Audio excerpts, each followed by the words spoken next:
Hey everybody, Jeff Baird from AriseFromTheDust.com, certified body language trainer. Today we're going to look at some examples from the Democrat presidential debate. See what kinds of things we can notice and what we can learn from their body language. Now, my intent with this series of videos is maybe a little different from other body language trainers. A lot of people do analysis simply to see if you can catch people in lies and catch hidden emotions, and I like that part, and we'll look for some of that here. But more than that, I want to provide some value to those that are watching this video. I'd like to learn from these videos how we can improve our body language. Politicians spend a lot of money to get their body language just right. We can watch them and learn from what they're doing right and what they're doing wrong so that we can improve our own body language and have more influence in our lives as well. So let's look at just a couple examples. A lot of them are the same as the other politicians, but let's see what we can see. One of the first things I noticed with the Democrat debate that I didn't see quite as much in the Republican one was a lot more palms down and finger pointing. We already talked about that, the pros and cons to it. Palms down is very much more authoritative and demanding, telling people to back up or to sit down, and see a lot more of that. Here's just a couple of examples, especially Bernie Sanders. Bernie Sanders, his dominant hand orientation is definitely palms down. And here you can tell that she's obviously mad as she's doing it as well. She's got a slight lip purse. She's angry as she's doing the palms down. So I thought that was the first thing I noticed. Throughout the entire debate, lots and lots of hands down, hands forward, and finger pointing. One of the things I noticed about what Bernie Sanders does a lot, we talked about how his orientation of his hands is mostly downward. You can see that here in this video clip. He also holds on to the sides of the podium quite a bit. Now, in public speaking, this is a no-no because it makes it look like you're trying to support yourself on the podium. And especially since he's a little bit older, this makes him look like he needs it more for support. His posture is a little more hunched forward and looks more like he's having to rely on the podium. Another interesting thing I noticed with Hillary is that she does a lot of nodding when the other candidates are speaking. This isn't necessarily bad, but they have found a correlation with leaders, that leaders tend to nod less. And if you're in a meeting where there's a clear alpha or a clear leader in the room, oftentimes all the subordinates will be nodding their heads quite a bit. So I think this is a mistake that she's making to nod this much. Let's look at a couple of other examples that she's doing that. She nods while other people are speaking, which shows that she agrees with them. That can be a good thing. But I think it's a little excessive, a little too much. So there she is nodding some more.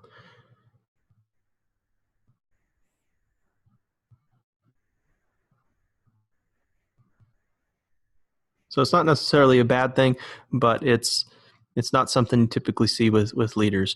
Watch next time you're in a meeting where there's a leader in the room, and watch the other people and see if they're nodding towards them. It's more of a submissive type of gesture in that kind of a context. And that's not what you want to convey when you're in a presidential debate. You don't want to be the submissive one. You want to be the alpha. And while we're on the subject of alpha behavior and leader behavior, I thought this was an interesting interchange right here at the end. Bernie Sanders was standing up for Hillary with the email scandal, saying that they're sick of hearing about it. They don't want to talk about it anymore. And so she reaches out to thank him and shake his hand. But the way she does it is with an open palm in a submissive position. So as you watch this, he's got the dominant hand position. He has the upper hand, if you've heard that phrase before, in the handshake. Once again, that's not something that you'd want in a leadership position. It's not showing that you're a leader if you're doing a submissive handshake. You want to have your hand as vertical as possible so that you're not dominating or submitting to the other person. You'll see world leaders, I've seen Putin do this, strategically place himself when meeting other leaders in the same position Bernie Sanders is in here, to where he can get a more dominant handshake, get more of the upper hand. And she's giving herself, putting herself into that position right here with Bernie Sanders. So you reach in, she's got her hand underneath, he puts his over top, he gets a double handshake in there, and even a pat on the shoulder, showing that he's the alpha, showing that he's in control. Now in this clip, the the candidates are asked which enemy that they've made in their career are they most proud of. And we start to see an interesting tell that Chafee does throughout the debate that shows that he shows him that he's nervous, or at least makes it look like he's nervous. He does this kind of lip purse and shifts his body back and forth. Let's watch that again.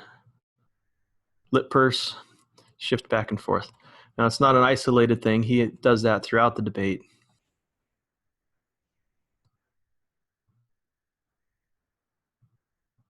Typically, a lip purse means that there's something that you want to say, or something that you're trying to hold back from saying. You're holding your lips tight so that you don't let the information out. In his case, it may be just more of a nervous gesture, though, because he does it a lot. So either there's a lot that he's trying to hold in, or he's just nervous, and that's a nervous gesture, a nervous cue that he has. So there goes the lip purse again.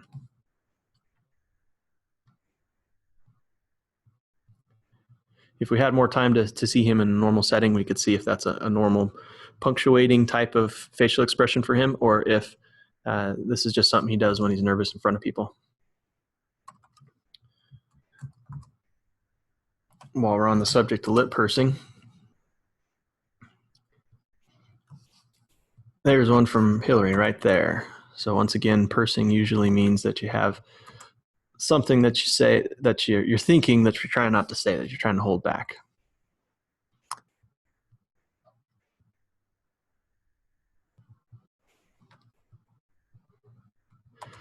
Hillary's had a lot of practice with body language, and so she's usually very, very much in control. There's little cues when you can tell when she doesn't like something. You can tell when she's angry. I had another video that of an interview on NBC that unfortunately got pulled from YouTube. I'll have to look at that again to see if I can figure out how to put it on here while still complying with their copyright rules. But it showed some great anger body language, some great cues that we can learn a lot from.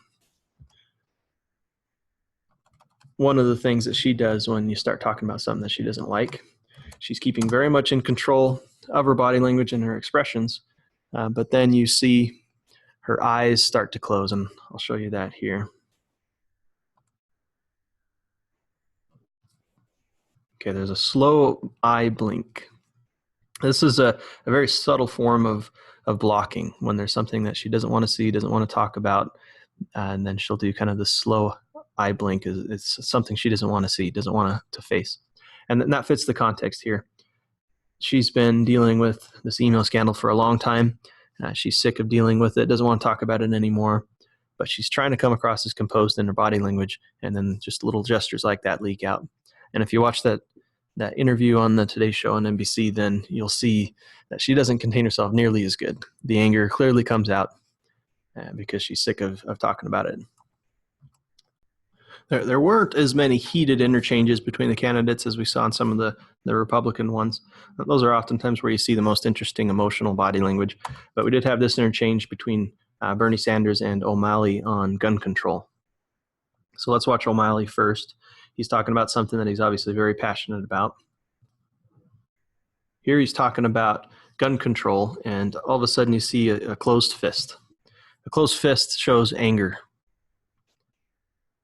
And it's interesting that he has the fist upside down, and that's probably on purpose, because typically politicians don't want to do a fist because it does seem too forceful, a little too angry. But he wants to show that this is a very important, serious issue that he does have anger and emotion about. So he has the fist.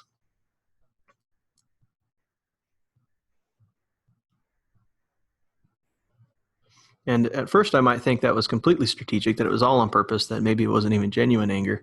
But here we can see, as Bernie Sanders is talking, you can see some vertical lines in between his eyebrows showing anger, and you'll see him clench his jaw right there. I think this is something that he is genuinely angry about, something that he's passionate about.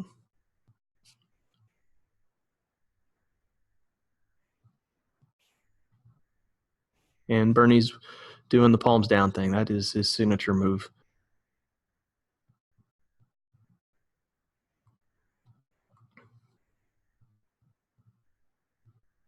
If you want to learn more about body language, about how to recognize hidden emotions, or to take control of your own body language, subscribe to my YouTube channel or visit us at arisefromthedust.com.